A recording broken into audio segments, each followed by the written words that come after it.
जून महिना सुरू झालेला आहे. सगळ्यांना आता प्रतीक्षा आहे की मान्सून नेमका आता राज्यामध्ये कधी धडकणार, पावसाळा नेमका कधी सुरू होणार अशी प्रतीक्षा सगळ्यांना आहे. उन्हाचा कडाका आपण पाहतोय अनेक दिवसांपासून आहे, त्यामुळे मान्सूनची प्रतीक्षा सध्या सर्वांनाच आहे आणि त्यामुळे मान्सून सध्या नेमका कुठे आहे आणि कधीपर्यंत तो महाराष्ट्रात येईल हे सगळं आपण आता जाणून घेणार आहोत. आपल्यासोबत पुणे वेधशाळेचे सकाराम सानप आहेत. एक नजर आपण या नकाशावर टाकतोय जिथं आपल्याला केरळ आहे, गोवा आहे, या भागांमध्ये बऱ्यापैकी मान्सून हा पोहोचलेला दिसतोय. बरोबर आहे सर? Yes sir. आता जर बघितलं आपण तर तो केरळमध्ये काल पोचलेला आहे. केरळचा बहुतांश भाग, म्हणजे बहुतांश म्हणण्यापेक्षा पूर्णच केरळ कव्हर काल झालं होतं.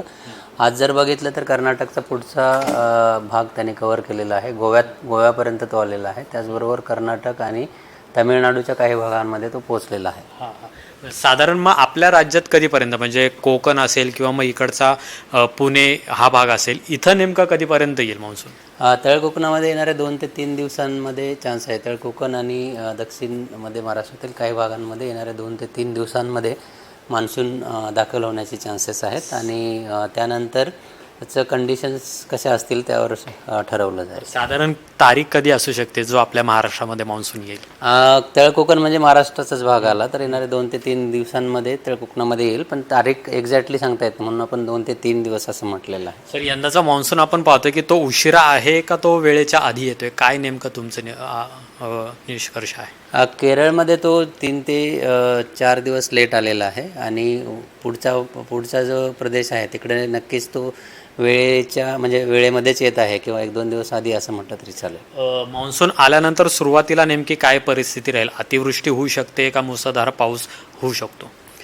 ते त्यावेळेच्या कंडिशन्सवर अवलंबून असेल. आता गोवा किंवा कर्नाटकच्या भागामध्ये नक्कीच मान्सून धडकलेला आहे आणि तिकडे जोरदार पाऊस होताना दिसतोय.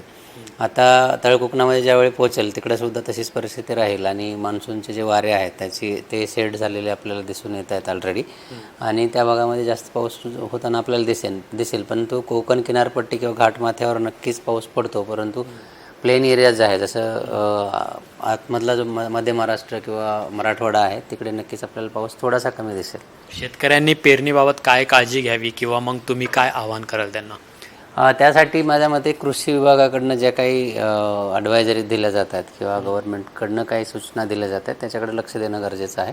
त्याचबरोबर आपल्या भारतीय हवामान विभागाचे जे ॲप आहे ज्यामध्ये कृषीविषयक सल्ला दिला जातो, ज्यामध्ये मेघदूत आहे आणि मौसम ॲप आहे, तर ते बघावं.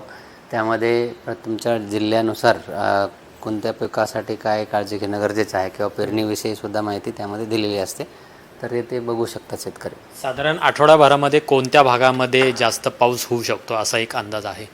आत्ता जर बघितलं महाराष्ट्रामध्ये बहुतांश ठिकाणी वादळी पावसाची शक्यता येणारे 4 ते 5 दिवस आहे आणि त्यामध्ये विजेच्या कडकडाटासह पाऊस पडतो. दुपारपर्यंत जास्त हिटिंग होऊन उंच ढगांची निर्मिती होते आणि अशा परिस्थितीमध्ये विजेच्या कडकडाटासह पाऊस पडतो. काही ठिकाणी जास्त वारासुद्धा वाहण्याची शक्यता असते. अशी परिस्थिती महाराष्ट्रातील बहुतांश ठिकाणी येणारे 4 ते 5 दिवस आहे. हवामान बदलाचा काय परिणाम या मान्सूनवर होऊ शकतो? नाही, प्रत्येक मान्सूनचं त्या वेळच्या कंडिशनवर सगळं अवलंबून असतं. त्यामुळं हवामान बदलामुळे मान्सून लेट आला किंवा लवकर आला किंवा मग आता त्याचा प्रोग्रेस कसा होईल हे सांगता येत नाही आणि तसं पॉसिबल पण नाही आणि तसं नाही असं आपण म्हणू शकतो. सर, सुरुवातीला आपण एक अंदाज दिला होता की अल निनोचा प्रभाव यंदाच्या पावसामध्ये असेल, तर या मान्सूनच्या सुरुवातीला अल निनोचा काय प्रभाव असू शकतो? एल निनोचा प्रभाव जनरली पूर्ण सीझनसाठी आपण कन्सिडर करतो. तर जून ते सप्टेंबरमध्ये जो काही पाऊस पडणार आहे त्यावर पूर्ण म्हणजे मान्सूनची सरासरी आहे, ऑल इंडिया सरासरी, त्यावर एल निनोचा इम्पॅक्ट होईल आणि तसंच आपण सांगितलेलं आहे. आता डे टू डे व्हेरिएशन्स किंवा येणाऱ्या 4-5 दिवसात काय होतं ते एक्झॅक्टली तुमचं एल निनोमुळेच होतं आहे असं नाही आहे. त्यामुळं आत्ता जे काही इम्पॅक्ट होतं किंवा मान्सून केरळमध्ये लेट झाला हे की एल निनोमुळे झालं का असं सांगणं डिफिकल्ट राहील किंवा चुकीचं राहील. यंदा जून महिन्यात सर्वाधिक पाऊस होईल? नाही, असं सर्वाधिक पाऊस जूनमध्ये होईल असं नाही. जूनमध्ये सुद्धा पाऊस हा डेफिसिटच असण्याची शक्यता आहे किंवा सरासरीपेक्षा कमी असण्याची शक्यता दिली गेलेली आहे. पण आपण कंडिशन्स मॉनिटर करत आहोत.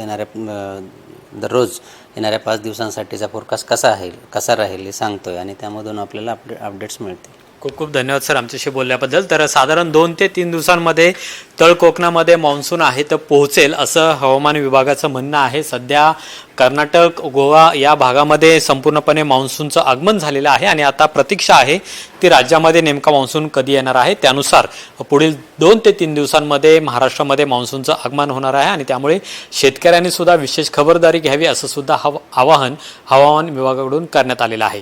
कॅमेरामन रोहित वनकटेसह अमोल धर्माधिकारी LS मराठी पुणे.